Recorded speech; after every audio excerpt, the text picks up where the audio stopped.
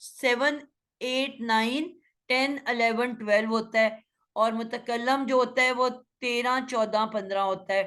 اس کا مطلب کیا ہوا کہ اگر پہلا اور چوتھا ہے تو اس کا مطلب ہے کہ یہ غائب گروپ سے ہے.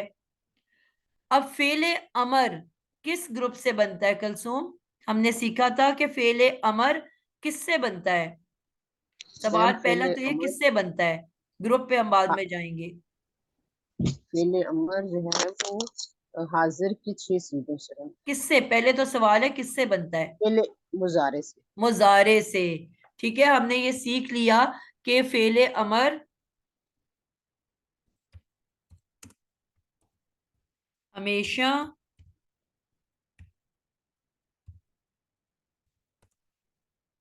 فعل مضارع سے بنتا ہے. مضارع کی حاضر کی 6 اشکال سے بنتا ہے.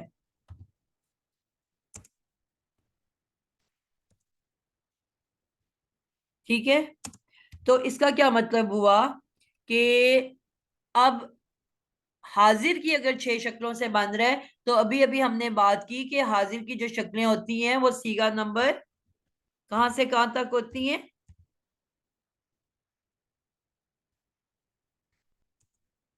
صیغہ 7 سے لے کے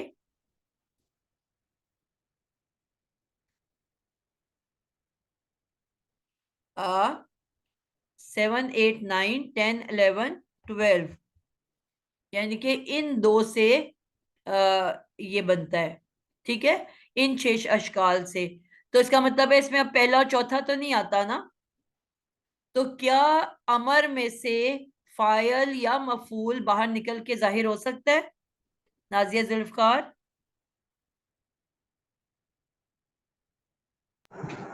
نہیں میم. نہیں ہو سکتا نا, کیونکہ پہلے اور چوتھے نہیں. صیغے میں سے نکلتا ہے جو کہ غائب گروپ سے ہے, جبکہ فعل امر تو حاضر سے بن رہا ہے. اس کا کیا مطلب ہوا کہ امر کی کوئی بھی شکل ہوگی, 6 میں سے کوئی بھی شکل ہوگی, چاہے وہ واحد مذکر ہے, واحد مؤنث ہے, تثنیہ مذکر یا مؤنث ہے, جمع مذکر یا مؤنث ہے, اس کا فعل کا جو فاعل ہے اس فعل کو کرنے والا ہمیشہ فعل کے اندر ہوتا ہے. تو اس سے ہمیں کیا پتا چلا کہ فعل امر ہمیشہ ہی ہم اس کو کہیں گے فعل بالفاعل, یعنی کہ فعل اپنے فاعل کے ساتھ ہے.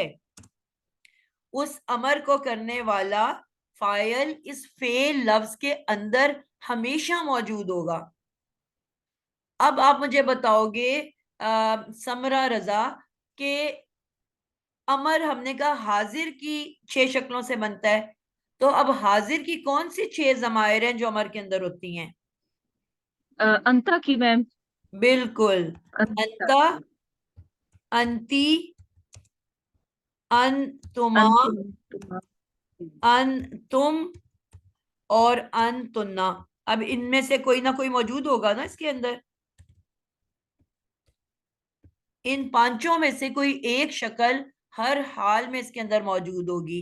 اب آپ نے سیغے کو دیکھ کے بتانا ہے اس کا جو کیا ہے, اس کے ان کے سیغہ کیا ہے. سیغے میں ہم کتنی چیزیں شکیلہ بتاتے ہیں؟ کسی بھی گردان کا جب ہم سیغہ بتاتے ہیں تو ہم کتنی چیزیں بتاتے ہیں؟ ہم اس کا عدد اور جنس ٹھیک, اور حاضر ہے یا غائب ہے, یہ 3 چیزیں بتاتا ہے. بالکل ٹھیک ہے. اب آپ کو یہ پتا چل گیا کہ امر نے بننا ہی حاضر سے ہے, تو حاضر تو کنفرم ہو گیا نا, آپ نے ہر ایک کے جواب میں حاضر لکھ دینا ہے. ابھی آپ نے سیکھ لیا کہ فعل امر بنتا ہی مضارع کی حاضر کی 6 شکلوں سے ہے. تو اس کا کیا مطلب ہوا کہ آپ کو ایک جواب تو پتا چل گیا کہ امر میں ہمیشہ ہی حاضر ہوگا, حاضر گروپ ہوگا.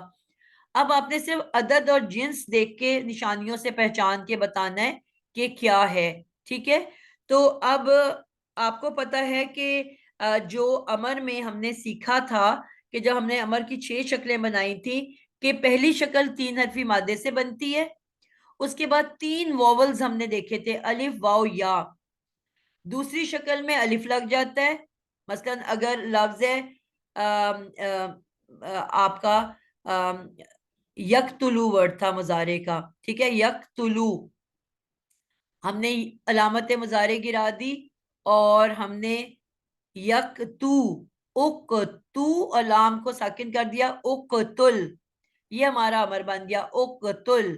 اب اقتل کو ہم نے کیا کرنا ہے, سب سے پہلے سیکنڈ ورڈ کے لیے اس کے آگے الف لگا دینا ہے, اقتلا, پھر ہم نے سیکنڈ ووول واو لگا دینا ہے, اقتلو, پھر ہم نے تھرڈ ووول واحد مؤنث کے لیے یا لگا دینا ہے, اقتلی, پھر ہم نے یہ سیکھا ہوا ہے کہ تسنیہ دونوں کا سیم ہوتا ہے, پھر الف لگا دینا ہے, اقتلا, اور پھر ہم نے کیا سیکھا تھا لاسٹ جمع مؤنث کے لیے کہ آخری لیٹر کو ساکن کرو, واحد والی شکل دوبارہ لکھو, اقتل, اور آگے نون نسواں لگا دو, اقتلنا. تو ہمارے پاس 6 شکلیں آ گئی. اب ہم نے دیکھا کہ کچھ نہ کچھ اضافہ ہو رہا ہے, کسی کے آگے الف, کسی کے آگے واو, کسی کے آگے یا, پھر الف, پھر نون نسواں. تو امر کی جتنے بھی الفاظ ہیں باقی 5 کسی نہ کسی اضافے کے ساتھ ہیں. واو ہمیں پتہ ہے جمع کے لیے آتا ہے, الف ہمیں پتہ ہے تثنیہ کے لیے آتا ہے, نون نسواں ہمیں پتہ ہے جمع مؤنث کے لیے آتا ہے. تو اب یہاں پہ کل کے آگے کچھ بھی نہیں ہے, تو پہلی شکل واحد مذکر بغیر کسی اضافے کے ہوتی ہے. تو ہمیں پتہ چل گیا کہ یہ واحد مذکر ہے اور حاضر ہے, کیونکہ حاضر ہمیں پتہ ہے بنتا ہی حاضر سے ہے, تو اس کو ہمیں اس طرح سے صیغہ نکالنا آسان ہو جاتا ہے. ٹھیک ہے, اب یہاں پہ کون سا, اب کل واحد مذکر ہے تو سمرہ کون سا اس کے اندر ضمیر ہے؟ میم واحد کے لیے انتا کی ضمیر ہے. تو اب آپ لوگوں کو یہ پتا چل گیا کہ کوئی بھی امر کا ورڈ جب آپ لوگوں نے اس کی گرامیٹک انالیسس کرنی ہوگی تو لازمی فعل بالفاعل ہی کہنا ہے آپ نے, یعنی کہ وہ لازمی اپنے فاعل کے ساتھ موجود ہے, کیونکہ ہم نے ابھی دیکھ لیا کہ یہ وہ 6 الفاظ ہیں جن میں سے فاعل نکل کے باہر ظاہر نہیں ہو سکتا. تو اس کا مطلب ہے ان 5 ضمائر میں سے انتا, انتی, انتما, انتم, انتنا, کوئی نہ کوئی اس کے اندر موجود ہے. یہ بات سب کو سمجھ آ گئی ہے؟ جی جی جی الحمدللہ آ گئی الحمدللہ. سمجھ. اب ہمیں پتا چل گیا کہ یہ جملہ جو ہے کس سے شروع ہوا, ایک فعل سے شروع ہو گیا ہے. ٹھیک ہے, تو جو جملہ فعل سے شروع ہوتا ہے وہ کیا کہلاتا ہے؟ فعلیہ جملہ. فعلیہ جملہ. ٹھیک ہے, اب اس کو کہیں گے جملہ فعلیہ. اب جملہ فعلیہ کی ہم نے 3 اقسام پڑھی تھی. نمبر 1 وہ خالی فعل بالفاعل ہوگا. نمبر 2 ہم نے پڑھا تھا کہ فعل بالمفعول ہوگا, ان کے فاعل مسنگ ہوگا, اس کی جگہ وہاں پہ مفعول ہوگا جس کو ہم مجہول بھی کہتے ہیں.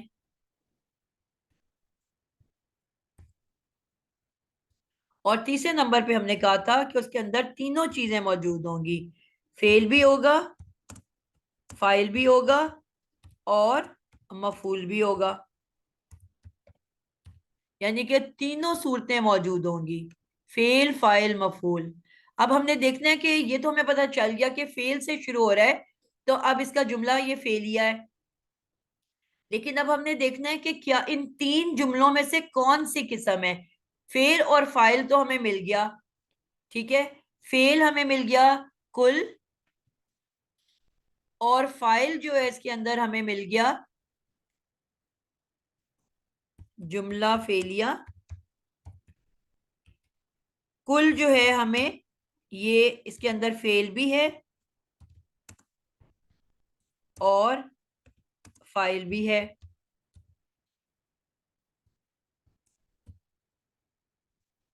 اب ہم نے یہ دیکھنا ہے کہ آگے جو باقی جو پارٹس ہیں وہ کیا بن کے آ رہے ہیں. ٹھیک ہے, وہ کیا ہیں. تو اگلا ورڈ جو ہمیں نظر آ رہا ہے وہ نظر آ رہا ہے یا ایوہا, یا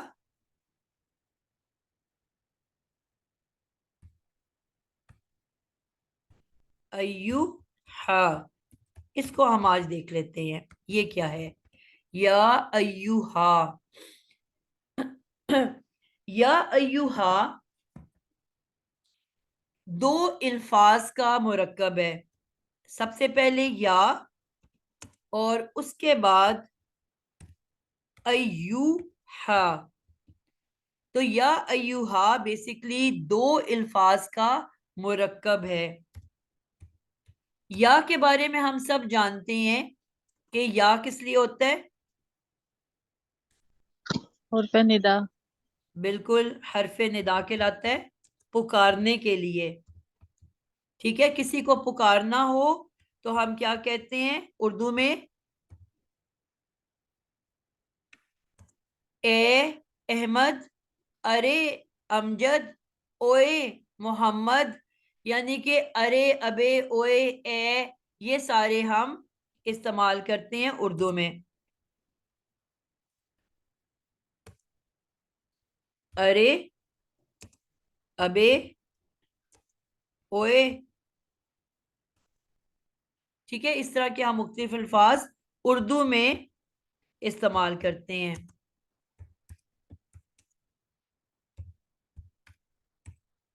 تو عربی میں ہم یا کا لفظ استعمال کرتے ہیں. کسی کو پکارنا ہو، ارے، ابے، اوئے کہنا ہو تو ہم یا کا لفظ استعمال کرتے ہیں. ٹھیک ہے، اب فرق کیا ہے کہ یا تو ہو گیا پکارنے کے لیے، ٹھیک ہے، اور اسی یا کو ساتھ جو ایوہا ہے یہ بھی پکارنے کے لیے استعمال ہوتا ہے، یہ بھی حروف ندا میں سے ہے. لیکن یہاں پہ تھوڑا سا فرق آ جاتا ہے.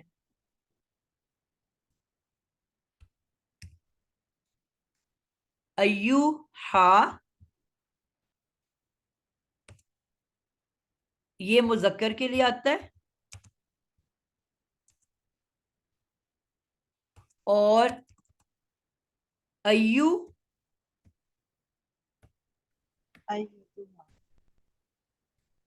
ایوتوہا یہ مؤنث کے لیے آتا ہے. ٹھیک ہے، یعنی کہ یہاں پہ مذکر اور مؤنث کا فرق ہے. ایوہا صرف مذکر کے لیے آتا ہے اور بلکہ ایا ہے، یہ میں اکثر گڑبڑ کرتی ہوں، یا کے اوپر زبر ہے. ایا توہا، ایاتوہا. ٹھیک ہے، ایاتوہا یہ مؤنث کے لیے آتا ہے. تو مثلاً اگر آپ قرآن میں غور کرو تو ہم یہ ایک اسلوب ہے قرآن مجید کا یا گرامر کی عربی زبان کا کہ جب صرف مذکر کی بات ہوگی تو ہم مذکر کا صیغہ لگاتے ہیں، جس طرح ہم کہتے ہیں انتا، انتما، انتم.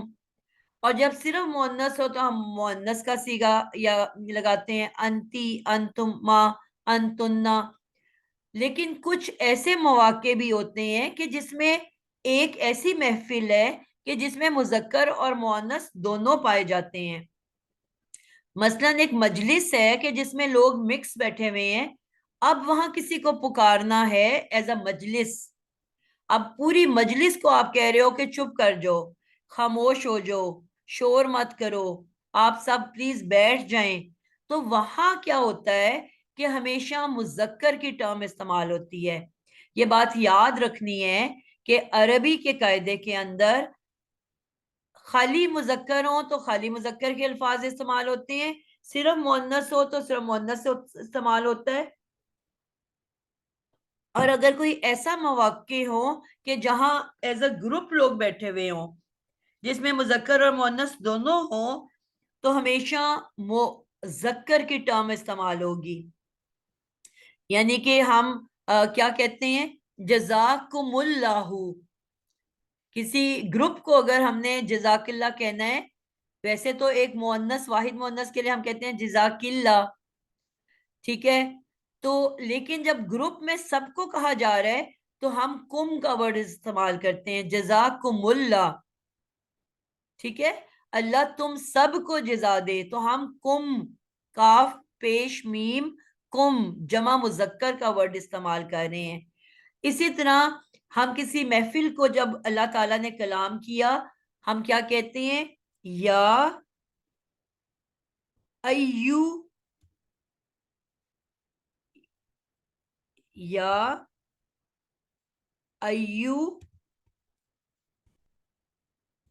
یا ایوہ الذین، اے لوگو، ٹھیک ہے۔ کبھی یا ایوہ الذین پڑھا آپ نے؟ ہمیشہ کیا آتا ہے؟ یا ایوہ الذین، یا ایوہ الکافرون، یا ایوہ الکافرون، یا مؤمنون۔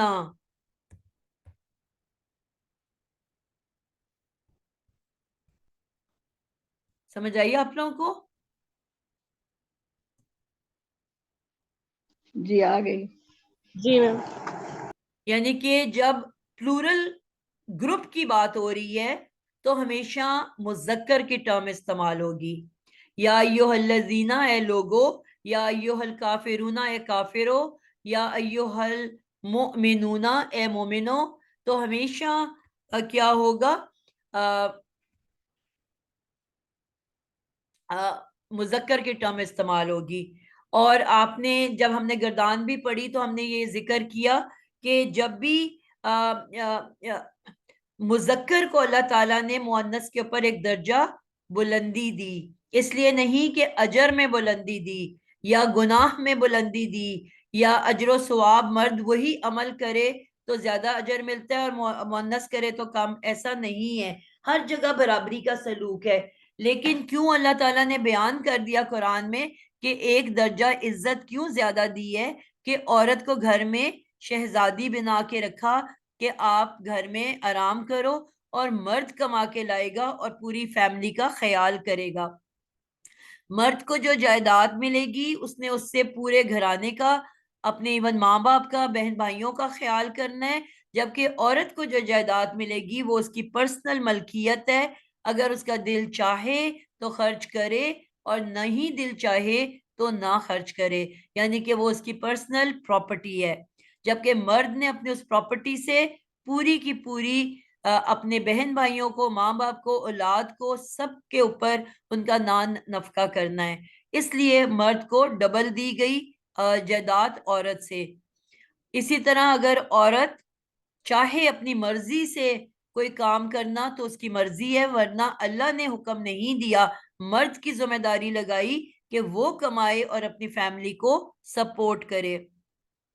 اگر عورت اپنے کام کر کے خاوند کی مدد کرتی ہے یا اپنی جائیداد میں سے کوئی اپنے گھر والوں پہ خرچ کرتی ہے تو اس کو بہترین اجر اس کے لیے رکھ دیا گیا اور صدقے کے طور پہ اس کو لیا جاتا ہے کہ اس نے اپنے خاندان کے اوپر صدقہ کیا، تو اس کا بہت زیادہ اجر رکھا گیا ہے، یعنی کہ وہاں پہ دیکھا جائے تو عورت کو فضیلت ہے، ٹھیک ہے۔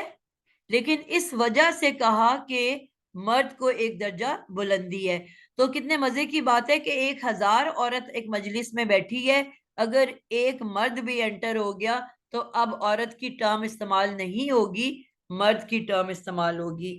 اور ویسے اگر بات کی جائے گی تو ہم کہیں گے یا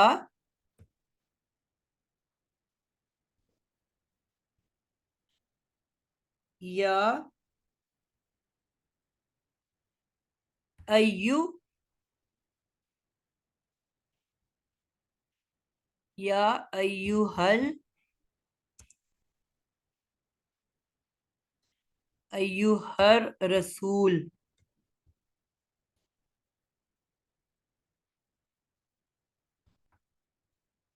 ٹھیک ہے۔ اب یہاں کیونکہ صرف مذکر کی بات ہو رہی ہے تو یہاں پہ ہم نے صرف یا ایوہا لکھا، مذکر کی ٹرم لکھی۔ اسی طرح اگر مؤنث کی بات ہو رہی ہے یا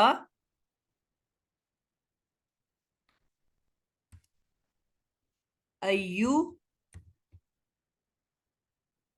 یا ایا، یہاں پہ میں تھوڑی سی گڑبڑ کر جاتی ہوں، اس کو یاد رکھنا ہے کہ زبر کے ساتھ ہے یا ایا تو ہا، پیش تے کے اوپر چلی گئی، یا ایو تو ہا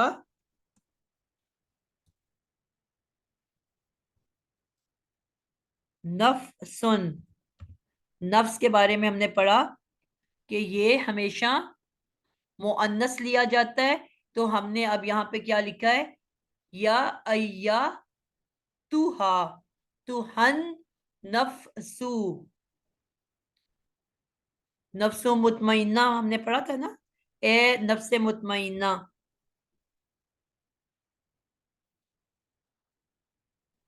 ٹھیک ہے۔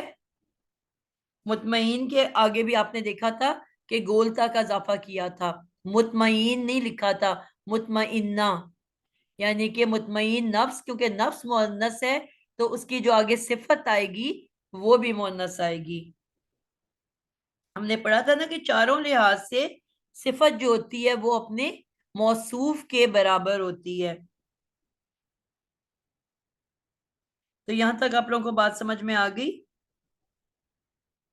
جی میم جی الحمدللہ۔ جی آ گئی۔ جی میم۔ میرا ایک چھوٹا سا سوال ہے جو میں آخر میں پوچھ لوں۔ جی آپ نے ضرور۔ اقتل کو بتایا نا مذکر کے لیے کیا حکم ہے، اور جو مؤنث کے لیے ہے وہ اقتلی، اقتلی آئے گا، کیا آئے گا؟ اقتل، اقتل، اقتلی جی آپ کو یہ مؤنث۔ پتا ہے کہ میں نے آپ کو بتایا 3 ووولز ہیں نا، الف واو یا، تو جی واحد میں تو آگے کچھ بھی ایڈ نہیں ہوتا مذکر کے لیے، اور تثنیہ کے لیے آگے الف کا اضافہ کر دیا جاتا ہے، جمع کے لیے آگے واو کا اضافہ کر دیا جاتا ہے، اس کے بعد واحد مؤنث کے لیے آگے چھوٹی یہ کا اضافہ کر دیا جاتا ہے۔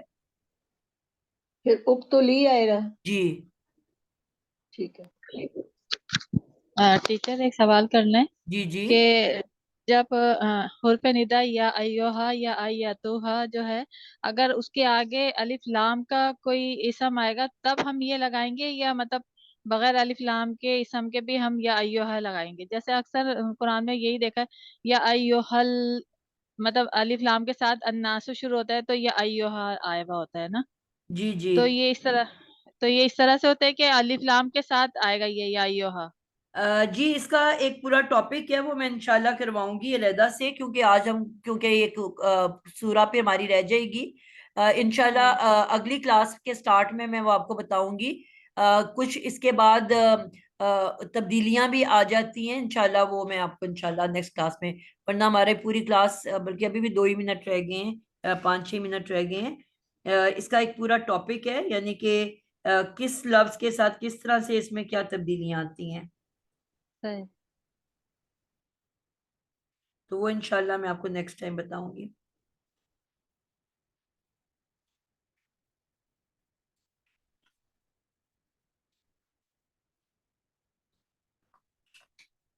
جی اب ہم کافرون کے ورڈ کو کر لیتے ہیں جلدی سے، تاکہ ہمارا پہلی آیت تو کم از کم ختم ہو جائے، ورنہ ہماری پچھلی دفعہ بھی رہ گئی تھی۔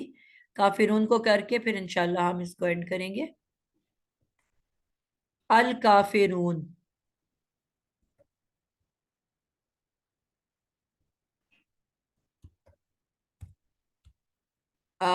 جو بچے رہ گئے ہیں جنہوں نے ابھی تک جواب نہیں دیا، عائشہ حسن، سب سے پہلے ہم نے کہا قرآن میں جب بھی کوئی الفاظ آتے ہیں وہ صرف 3 طرح کے ہوتے ہیں، یا وہ اسم ہوتا ہے، یا فعل ہوتا ہے، یا وہ حرف ہوتا ہے، تو یہ کیا لفظ ہے؟ اس کی گرامیٹک انالیسس کرو۔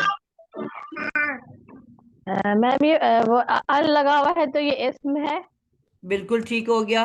اب جو بھی لفظ اور اسم ہوتا ہے وہ کتنی چیزوں سے مل کے بنتا ہے؟ اسم کی ہم نے کنسٹرکشن کرنی سیکھی تھی، کتنی چیزوں سے جی مل کے اسم بنتا ہے؟ مطلب اس کی وسعت ہوتی ہے، بالکل اور ٹھیک ہو گیا، اعراب ہوتے ہیں، اس کے عدد ہوتی ہے، اور جنس۔ بالکل ٹھیک ہو گیا، یعنی کہ اس کی وسعت ہوتی ہے، اعرابی حالت ہوتی ہے، جی، اور اس کی عدد ہوتی ہے، اور اس کی اور جنس ہوتی ہے۔ اب انہی چیزوں کو آپ نے اس کی نشانیوں کو دیکھتے ہوئے آپ نے بتانا ہے، مثلا جیسے آپ نے کہا کہ ال کو دیکھ کے آپ کو یہ پتا چل گیا کہ یہ اسم ہے، جی، اور باقی نشانیاں بتاؤ۔